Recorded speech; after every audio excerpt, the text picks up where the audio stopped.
আজকে আমরা যাচ্ছি চন্দ্রেশ্বর মন্দির যাচ্ছে, পুজো হচ্ছে, তাই জন্য আমরা যাচ্ছি। আমি এই জামাটা পরে আসছি, পাপা গাড়ি চালাচ্ছে। পাপাকে এখন ডিস্টার্ব করা যাবে না। এই যে দাদা, এখানে পুপু।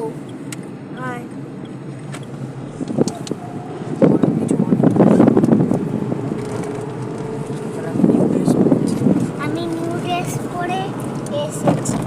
আমার বাবুলগাম জুতো আছে, ওটা আমরা কিনেছি। বাবুলগাম জুতোটা পরে এসেছি। চলে এসেছি। ঠিক আছে।